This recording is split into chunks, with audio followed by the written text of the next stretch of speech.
ប្រធានភាពនេះមកក៏ត្រូវជាពេលដែរសងច័ន្ទបានស្ទុះទៅវាយសាងឈិនប៉ុន្តែគ្រាន់តែខ្សែភ្នែករបស់សាងឈិនប៉ុណ្ណោះក៏ធ្វើឲ្យសងច័ន្ទគ្រប់គ្រងរាងកាយខ្លួនឯងលែងបានទៅហើយក៏ថែមទាំងបានធ្លាក់ចុះទៅខាងក្រោមប្រែទៅជារូបរាងកាយដើមថែមទៀតសរុបពីនោះសឹងលៀនក៏បានបញ្ចេញនៅផ្កាឈូករបស់នាងមកតែក៏ត្រូវបានលីជីចាប់បានរួចក៏បានមកផ្ទុះនៅធម្មពលភ្លើងយ៉ាងសន្ធោសន្ធៅចំហាយភ្លើងរបស់លីជីគឺមិនអន់នោះទេបណ្ដាលឲ្យទីលានទាំងមូលបានប្រែទៅជាម៉ាក់ម៉ាទៅហើយលោកម្ចាស់លស៊ឺក៏ដឹងហើយថាអណ្ដាតភ្លើងរបស់លីជីនេះគឺជាម៉ាក់ម៉ាសមុទ្រក្រហមខណៈពេលនោះលីជីក៏បានបន្ថែមនៅធម្មពលភ្លើងបន្ថែមទៀតបណ្ដាលឲ្យសឹងលៀនក៏មានអាការឈឺចាប់ទន្ទឹមនឹងនោះផងដែរក្រវិលរបស់សឹងលៀនក៏បានផ្ទុះបែកសក់របស់នាងក៏បានធ្លាក់មកសឹងលៀនក៏បានដើរទៅខាងមុខរាល់មួយឈ្មោះរបស់នាងគឺមានតែផ្កាឈូកដើម្បីត្រប់ខាងក្រោមបន្ទាប់មកសឹងលៀនក៏បានបញ្ចេញផ្កាឈូកដ៏ធំមួយនិយាយថាផ្កាឈូកបៃតងលេចចេញទៅឆ្ងាយដោយមេឃខៀវគ្មានព្រំដែនស្រូបយកនៅព្រះអាទិត្យដើម្បីលាបពណ៌ថ្មីគណៈពេលនេះផងដែរយើងក៏បានឃើញនៅផ្កាឈូកដ៏ច្រើនក៏បានរីកស្គុះស្គាយពេញទីលានទាំងមូលសឹងលៀនក៏បានរលាយបាត់ប្រែទៅជាស្ទប់ផ្កាជាច្រើនហោះផ្ទះសិនចុះឡើងឡានពណ៌ទៅកាន់ខ្លួនរបស់លីជីទាំងស្រុងតែប៉ុន្តែនេះក៏នៅតែគ្មានបញ្ហាចំពោះលីជីបំផ្ទុះនៅធម្មពលភ្លើងបន្តិចក៏ធ្វើឲ្យស្ទប់ការទាំងអស់នេះបានរលាយបាត់ខ្លាចជាផេះផង់សឹងលៀនឃើញបែបនេះក៏អស់សង្ឃឹមទៅហើយព្រឹទ្ធាយាយអូនក៏បានប្រកាសអំពីជ័យជំនះបានធ្លាក់ទៅលើសាងឈិនជាមួយនឹងលីជីរឿងខ្លាចជាបែបនេះលោកម្ចាស់លស៊ឺក៏ងឿងឆ្ងល់មិនបានជានាងមិនប្រកួតបន្តទៀតអញ្ចឹងរីឯឡានកើក៏សរសើរថាពិតជាលយខ្លាំងណាស់ដោយតែគាត់បានគិតទុកអញ្ចឹងត្រកូលលីគឺជាត្រកូលដែលមានភ្លើងបរិសុទ្ធបំផុតហ្វាហ័រក៏បានរំលឹកអំពីត្រកូលលីឡានកើក៏បានប្រាប់ថាត្រកូលលីគឺជាត្រកូលដែលមានឥទ្ធិពលមួយពួកគេកើតមកហាក់បីដូចជាសម្រាប់តែគ្រប់គ្រងទៅកាន់អណ្ដាតភ្លើងអញ្ចឹងហើយនៅពេលដែលពួកគេបានកើតមកភ្លាមនោះក៏មាននៅកម្រិតទី4បាត់ទៅហើយដល់ពេលដែលពួកគេបានពេញវ័យក៏ឡើងទៅដល់កម្រិតទី6បើទោះបីជាពួកគេមិនបានហ្វឹកហាត់ក៏នៅតែឡើងកម្រិតនេះបានគេហៅថាខ្សែដូច្នេះហើយកម្លាំងរបស់ពួកគេត្រូវបានបែងចែកជា3ថ្នាក់ថ្នាក់ទី4ដល់ថ្នាក់ទី6ត្រូវបានគេហៅថាវិញ្ញាណភ្លើងចំណែកឯទី7ដល់ទី9គឺជាភ្លើងបរិសុទ្ធរីឯថ្នាក់ចុងក្រោយទី9ដល់ទី10គឺជាភ្លើងអាទិទេពលើបែបនេះគ្មានប្រុសម្នាក់នេះក៏សូពួកគេមានឥទ្ធិពលបែបនេះហេតុអ្វីបានជាមិនដែលឃើញចឹងគាត់ក៏ប្រាប់ថាមិនដឹងមូលហេតុអ្វីទេត្រកូលលីអធិស្ឋានពួកគេបន្តពូជដោយការបំបែកចេញពីគ្នាប៉ុន្តែការបំបែកខ្លួនចេញពីគ្នានេះវាក៏បានប៉ះពាល់ទៅកាន់រូបរាងកាយដើមជាខ្លាំងដូច្នេះហើយការបំបែកខ្លួនចេញពីគ្នានេះវាគឺជារឿងដ៏ពិបាកនៅក្នុងត្រកូលលីហើយនេះក៏ជាមូលហេតុដែលត្រកូលលីមិនសូវមានមនុស្សច្រើនផងដែររួចឡានកើក៏បានចុះមកសួរទៅកាន់ហ្វាហ័រដឹងហើយមែនទេថាមូលហេតុអ្វីបានជាគាត់បាត់បង់ទំនុកចិត្តនោះចាំខ្ញុំប្រាប់ឯងទៅចុះត្រកូលលីក៏ពិតជាខ្លាំងណាស់អ្វីត្បិតពួកគេខ្លាំងអញ្ចឹងមែនប៉ុន្តែពួកគេមិនមែនជាមិត្តរបស់សាងឈិននោះទេគ្រាន់តែជាអ្នកបម្រើប៉ុណ្ណោះហ្វាហ័រក៏បានរំលឹកឡានកើក៏បន្តទៀតប៉ុន្តែសាងឈិននិយាយត្រូវបើសិនបើជាមនុស្សម្នាក់មិនមានជំនឿចិត្តដើម្បីយកឈ្នះផងនោះគឺមិនចាំបាច់ប្រាថ្នាចង់បាននៅត្រាព្រះវិញ្ញាណនោះទេបើទោះបីជាដឹងថាមិនឈ្នះយ៉ាងហោចណាស់ពួកយើងគួរតែព្យាយាមឲ្យអស់ពីសមត្ថភាពដូចជាសឹងលៀនចឹងដូច្នេះបើទោះបីជាចាញ់ក៏មិនអាម៉ាស់មុខនោះដែរស្របពេលនោះសឹងលៀនក៏បានដើរចូលមកនិយាយថាខ្ញុំមិននឹកស្មានថាខ្ញុំត្រូវបានទទួលស្គាល់ដោយអ្នកសោះឡានក៏សួរនាងមានអារម្មណ៍យ៉ាងម៉េចដែរនៅពេលដែលបានប្រយុទ្ធជាមួយនឹងបុត្រានៃភាពងងឹតតែសឹងលៀនក៏ប្រាប់ថាដូចជាមិនសមនឹងការប្រយុទ្ធទេក៏ព្រោះតែនាងមិនបានតដៃតតសោះគណៈពេលនោះពុទ្ធិយាយអូនក៏បានប្រកាសអំពីគូទី4ដែលត្រូវប្រកួតបន្ទាប់ដែលជាហ្វាហ័រជាមួយនឹងឡានកើរួចក៏បានបោះនៅឈើច្រត់របស់គាត់ឡើងទៅខាងលើក្រវីយ៉ាងញាប់ដើម្បីជ្រើសរើសនៅគូប្រកួតភ្លាមនោះឈើច្រត់របស់គាត់ក៏បានចង្អុលទៅកាន់គូបដិបករបស់ពួកគេដែលជាធានកាងជាមួយនឹងធានជីនឃើញបែបនេះសឹងលៀនក៏មានការភ្ញាក់ផ្អើលឡានកើក៏ដឹងហើយថាត្រកូលឈៀនឆាងកើគឺជាត្រកូលមួយដ៏ខ្លាំងនៅក្នុងការប្រកួតរវាងដែនទាំង3នេះផងដែរហើយត្រកូលនេះក៏ដូចជាត្រកូលផ្កាឈូកប្រាក់របស់សឹងលៀនដូចគ្នារួចក៏សួរសឹងលៀនតើពួកគេគួរឲ្យខ្លាចណាស់មែនទេសឹងលៀនក៏ប្រាប់ថាត្រកូលផ្កាឈូកប្រាក់គឺជាខួរក្បាលនៃដែនពិសិដ្ឋរីឯត្រកូលធានឆាងកើគឺជាក្រញាំជើងនៃដែនពិសិដ្ឋជំនាញរបស់ពួកគេគឺជាការប្រយុទ្ធគៀកឮបែបនេះឡានកើក៏ប្រាប់ទៅកាន់ហ្វាហ័រពួកគេនឹងដឹងនៅពេលដែលបានប្រយុទ្ធរួចក៏បបួលគាត់ឡើងទៅលើសង្វៀនបន្ទាប់មកដៃគូបដិបកទាំងសងខាងក៏បានឡើងមកលើសង្វៀនហើយហ្វាហ័រក៏ប្រាប់ទៅកាន់ឡានកើអ្នកដែលខ្សោយនោះគឺមិនអាចចូលទៅដល់កំពូលទាំង12បានទេឲ្យប្រយ័ត្ននិយាយរួចក៏បានបញ្ចេញនៅសិភៅរបស់គាត់ចេញមកពួកគេក៏ត្រៀមខ្លួននៅការប្រយុទ្ធរៀងៗខ្លួនភ្លាមនោះពុទ្ធិយាយអូនក៏បានប្រកាសថាចាប់ផ្ដើមឡានកើក៏បានបញ្ចេញនៅកំបិតខ្យល់របស់គាត់ចូលទៅវាបហាឃើញបែបនេះអ្នកទាំងពីរក៏បានបញ្ចេញនៅរាងកាយពិតរបស់ពួកគេដែលជាជជកឋានសួគ៌រាងកាយជជកដ៏កំណាចក៏បានលេចចេញមកស្រែកកហឹមកំទេចទៅកាន់ដាវខ្យល់របស់ឡានកើក៏បានប្រាប់ហ្វាហ័រឲ្យប្រយ័ត្នមានអ្វីមួយខុសប្រក្រតីរួចក៏បញ្ចេញនៅធាតុភ្លើងរបស់គាត់វិភាចូលទៅធានកាងក៏បានស្វឹកចូលកិច្ចអំពីចំហាយភ្លើងរបស់ឡានកើចុះឡើងហក់ទៅខាងលើ ឃើញបែបនេះហ្វាហោក៏ងឿងឆ្ងល់មិនបានជាចចកនេះមានជើង6ទៅវិញតែគណៈពេលនោះឡានកើក៏បានហោះឡើងទៅខាងលើបញ្ចេញនូវធាតុខ្យល់របស់គាត់វាផាបន្តបើទោះបីជាអញ្ចឹងក្តីធានកាងក៏នៅតែកំទេចបានហក់សម្ដៅទៅកាន់ហ្វាហោក្បាច់ទៅកាន់ហ្វាហោមួយទំហឹងសំណាងល្អគាត់ក៏បានហក់កិច្ចផុតបន្ទាប់មកគាត់ក៏បានបញ្ចេញនូវដើរប្រាជ្ញាមកសម្រុកចូលទៅតែស្របពេលនោះធានកាងក៏បានព្រុសមកពោពេញទៅដោយចំហាយធម្មពលពណ៌ស្វាយវាយផាទៅកាន់ហ្វាហោតម្រូវឲ្យគាត់ត្រូវតែហក់កិច្ចមកខាងក្រោយវិញហ្វាហោក៏ភ្ញាក់ផ្អើលជាមួយនឹងការវាយប្រហារនេះក៏ពិតជាខ្លាំងក្លាខ្លាំងណាស់ភ្លាមនោះឡានកើក៏បានប្រាប់ហ្វាហោឲ្យមើលនៅទីនោះទៅបើយើងកន្លែងទៅមើលនៅលើខ្នងរបស់ធានកាងវិញក៏បានឃើញនៅធានយានដែលកំពុងតែនៅលើនោះឃើញបែបនេះសង្លៀនក៏មានការភ្ញាក់ផ្អើលនេះគឺជាឋានសួគ៌ទី3ស្ដាប់សម្ដីទាំងអស់នេះហើយកញ្ញាតុនស្រីក៏ឆ្ងល់សួរទៅកាន់សង្លៀនតែមានន័យយ៉ាងម៉េចសង្លៀនក៏ប្រាប់ថាអ្វីដែលនាងចាំមានន័យនោះគឺជាចចកសវាគឺជាចចកមួយដ៏កម្រមិនងាយលេចឡើងនោះទេក្នុងចំណោមចចករាប់ម៉ឺនវាកម្រណាស់ដែលបានលេចឡើងនៅចចកឋានសួគ៌ហើយចចកឋានសួគ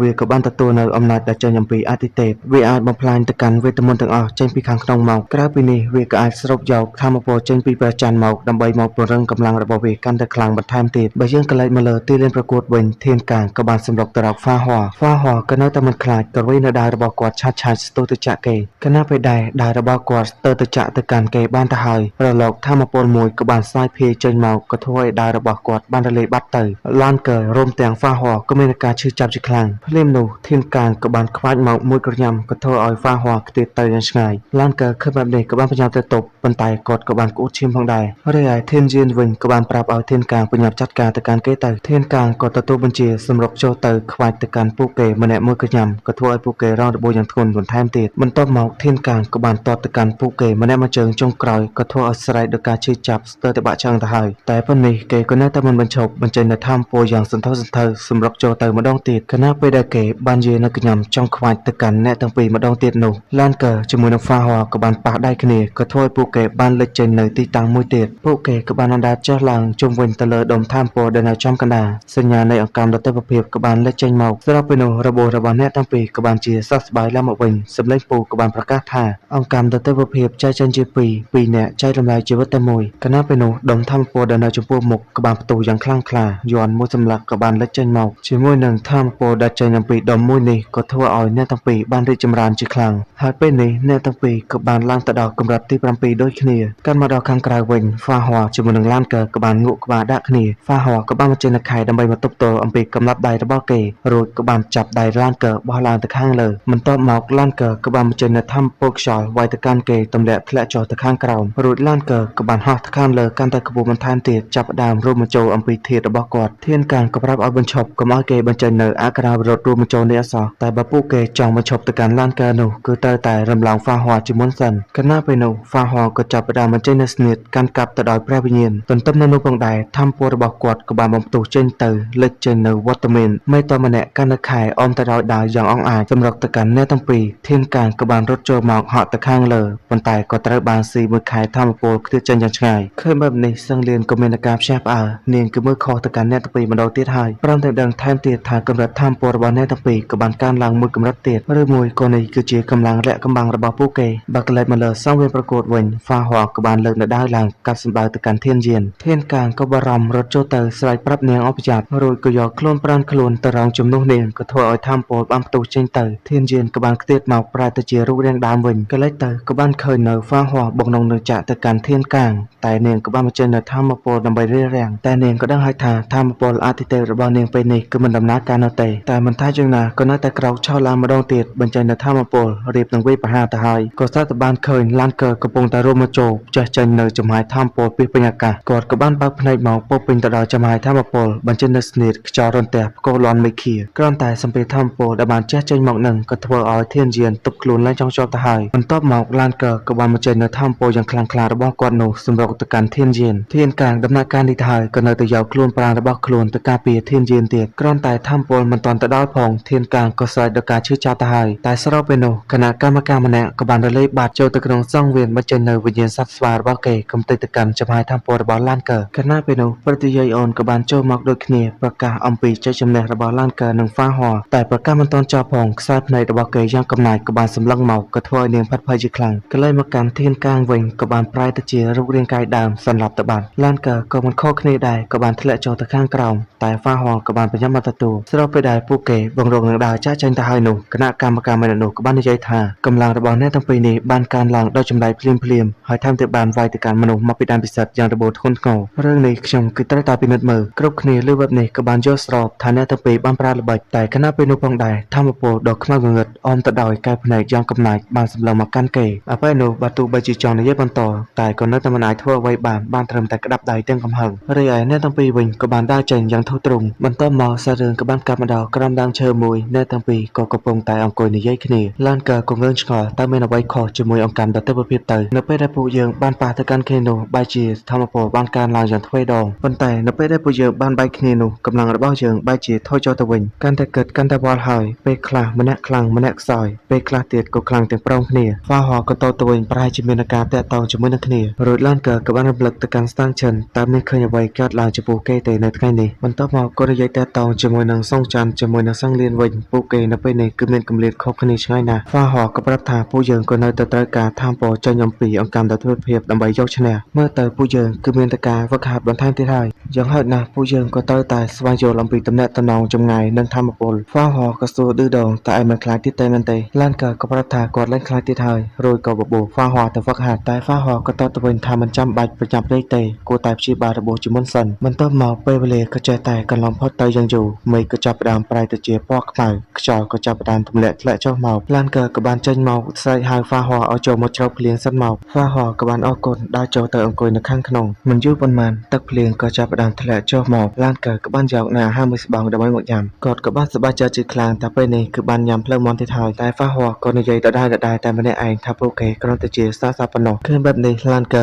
យកនៅភ្លើងមាន់ទៅដាក់ចិត្តជាមួយហ្វាហឌឺដងបន្ថែមទៀតតែហ្វាហគាត់គឺប្រកែកអត់ធ្មត់ខ្លាំងមែនទែនដោយអញ្ចឹងឡានក៏បានដើរចេញមកខាងក្រៅភ្លាមនោះក៏បានឃើញនៅក្មេងៗពីរនាក់នេះទៀតហើយពួកគេក៏កំពុងតែចងទៅកាន់តង់ដែលបានដួលអញ្ចឹងហើយឡានក៏បែរទៅជាស្រែកឲ្យព្យុះមកកាន់តែខ្លាំងមកគណៈពេលនោះផងដែររន្ទះយ៉ាងខ្លាំងក្លាក៏បានបាញ់ទម្លាក់ធ្លាក់ចុះមកស្រស់ទៅលើរាងកាយរបស់ឡានក៏ពេលនោះក៏មានភាពឈឺចាប់ជាខ្លាំងប៉ុន្តែយ៉ាងមិនថាយ៉ាងណាក៏បានបញ្ចេញនៅធាតុទឹកជាមួយនឹងធាតុខ្យល់ដើម្បីរួមបញ្ចូលរួចក៏បានមកផ្ទុះនៅថាមពលយ៉ាងខ្លាំងក្លាក្មេងៗពីរនាក់នេះក៏បានរៀបចំតង់របស់ពួកគេរួចផងដែរក្មេងប្រុសក៏បានលូថាមើលទៅគេគឺចង់ស្លាប់ហើយបែរជាចង់ទប់ទល់ជាមួយថាមពលចេញពីឋានសួគ៌កន្លែងមកកាន់ឡានកើនៅវិញក៏នៅតែបន្តរួមបញ្ចូលស្រែកដល់ការឈឺចាប់ខណៈពេលដែរថាមពលរន្ទះនៅតែបន្តបាញ់ទម្លាក់ធ្លាក់ចុះមកដងហ្វាហក៏បានចេញពីក្នុងតង់ដើម្បីមើលឃើញបែបនេះហ្វាហក៏ជួយស្រូបនៅថាមពលរបស់ឡានកើដើម្បីបន្ធូរនឹងការឈឺចាប់របស់គេខណៈពេលដែរអ្នកទាំងពីរនៅតែបន្តព្យាយាមនោះត្រាដែលចេញអំពីអង្គការដទិភាពក៏បានលេចចេញមកថាមពលយ៉ាងសន្ធោសន្ធៅក៏នៅតែបន្តសាយភាយចេញអ្នកទាំងពីរក៏បានបិទភ្នែកព្រមគ្នាធ្វើការស្រូបយកម្ដងទៀតរួចក៏បានចូលទៅដល់ទីតាំងនោះម្ដងទៀតហើយសំឡេងពូក៏បានប្រកាសដូចជាលើកមុនដដែលខណៈពេលដែរយើងមិនទាន់ដឹងថាការរួមបញ្ចូលរបស់អ្នកទាំងពីរនឹងបន្តទៅបែបណាទៀតផងនោះសាររឿងមួយភាគនេះក៏បានបន្តទីបញ្ចប់ផងដែរចាំមកពេញចាននៅវីដេអូនេះកុំភ្លេចជួយ like subscribe មកកាន់វីដេអូឲ្យមានមែនមួយផងវីដេអូនេះក៏មានតែប៉ុណ្្នឹងទេចាំជួបគ្នានៅវីដេអូក្រោយបាយបាយ